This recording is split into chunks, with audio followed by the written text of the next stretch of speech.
Hi, I'm Peggy Sagers of Silhouette Patterns. Today we're going to talk about tissue issues and making them easy.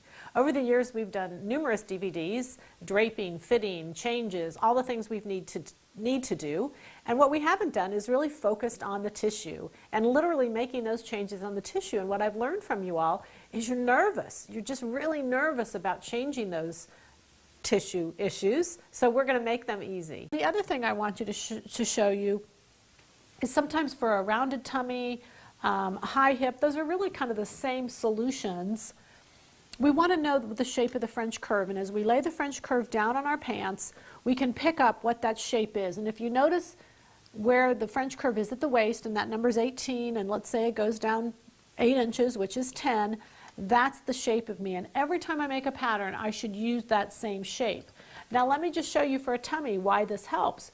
A lot of your patterns that you deal with, you know, whatever, a lot of the patterns you deal with, we won't use names, but they're on the flatter end of the curve, and you can see that when I put that at the waist and I put that at the hip, they leave off this circumference. And by the time you do that 4 times, it may fit in the waist, it may fit in the hip, but in between it's just too tight, and a lot of times the tummy is what does that.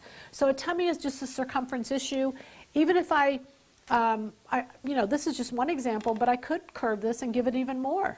So you can see I can change that circumference and get quite a bit of change out of that one place by moving the French curve. So again, if you have a pair of pants you like, put the French curve down on those pants, get the shaping off of those pants, and then simply get the numbers at the bust and the waist and transfer it to my patterns. Very simple thing to do.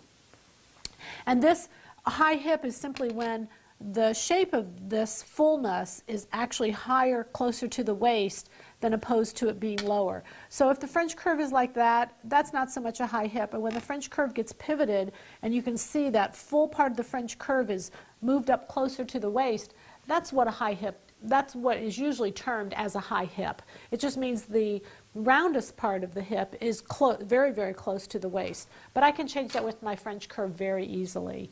So we can do sway back, we can change from one side to the wider, we can do a high hip if we need to. Sway back if we're in a pant, remember that we're taking length away from center back. Sway back when it's one piece is a dart. It's still a dart here, but I want to take away the length I need, mimic the shape of the waist, and then simply move it down, taper to nothing at the side.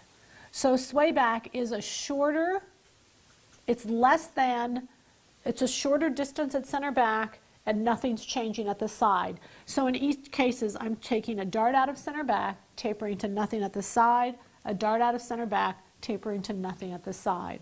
And that's really all of our midriff issues. The next section that I really want to do is on pants.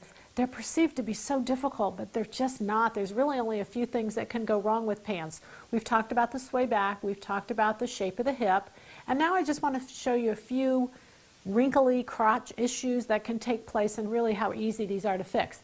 The most important thing you've got to remember is you can't do these after the fabric's been cut. So it's really important to do a muslin. In this particular case, we're going to look at the mannequin, and we're going to look at her back side. And I did mannequins because not a lot of women are happy at us looking at the back side. But you can see that we've got all this extra fabric down in here. That actually comes from the hip line area. And when we were doing a DVD on pant fitting, we showed the making of that pant pattern from a skirt pattern. Because it's made from a skirt pattern, this is where it's added to make a pair of pants. So this is where it's taken away when I don't need it. Now this dart, and it's exactly what it is, starts at center back, and it tapers all the way to nothing at the side seam. And it's not even necessary to pin it all the way. You can see the huge effect, the positive effect it has as I pin up that leg, and you can see that it hangs straight after I pin that up. So now what I want to do once I've done that, and you can, I think all of us know we kind of have junk underneath our, you know, we have junk underneath here we don't want. I measure how far down that changes and how big that changes. And I can go directly to my tissue now, and I can measure how far down that changes and how big that change is. And all I have to do here is do a little dart. I just want to mimic where it is on my pant and how large it is, and I make that same tuck right on my pattern. Very, very simple to do. Little piece of Scotch tape holds that in place, and I'm ready to cut my next pair.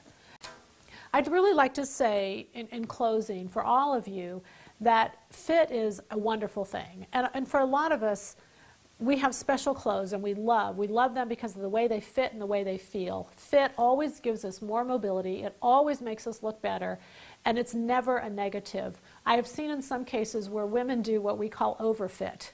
And that's when it's too tight and just too uncomfortable and you just can't wait to get the clothes off, and that's not what we're looking for. But the goal here at Silhouette Patterns is to really help you with these tissue issues so that you can do them quickly and really get to the most fun part of sewing, which is wearing something that we've made fresh off the sewing machine. So you know how to reach me, you know where I am, and please let me know if I can help you in any way. Thanks so much for sharing some time with us. Our goal is to make it better and easier every time you sew.